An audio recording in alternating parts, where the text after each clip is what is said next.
Jewry Edelstein is the Israeli Minister of Information and Diaspora Affairs.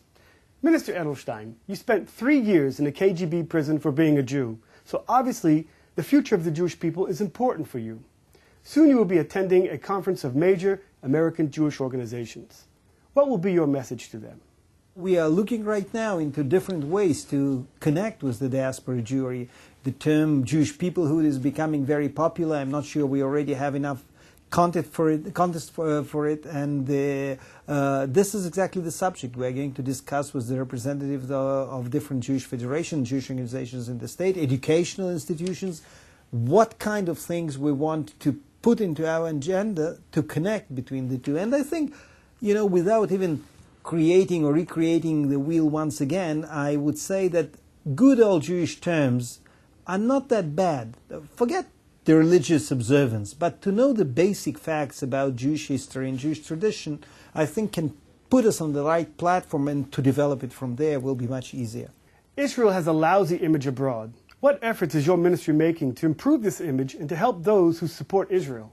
Our kids, they go to the campuses, as one of them said to me, I think he was from Mexico, he said to me, it's like sending soldiers to the battle without any ammunition. And what we are doing as a ministry, we are trying to provide this ammunition. This is ministry not only of the diaspora affairs, but also of public diplomacy. For me, it's public diplomacy to provide young Jews with some basic ammunition, with basic facts and figures. When they are confronted with the simplest possible question, all the troubles of Israel are because of the occupation. Were you to give the land back to the Palestinians, everything would be fine. They should at least know that the Organization for Liberation of Palestine was created in '64, when there was no Israeli occupation. What exactly were they going to liberate?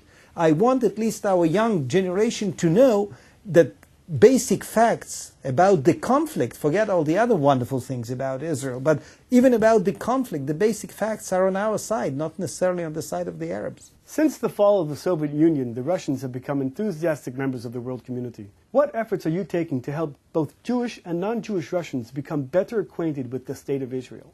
We are having next year here in Jerusalem the World Congress of Russian Language Media from all over the world. My ministry, together with the Foreign Ministry and Ministry of Tourism, Ministry of Trade, we are all co-sponsoring this event, and I think that the potential is wonderful. We are talking about hundreds of people that will either immediately write things about Israel that will be, I hope, slightly different from the daily reports that people are getting, or at least, if not in terms of immediate writing, they will have the true picture about this country, and it will go to millions of Russians living outside Russia these days.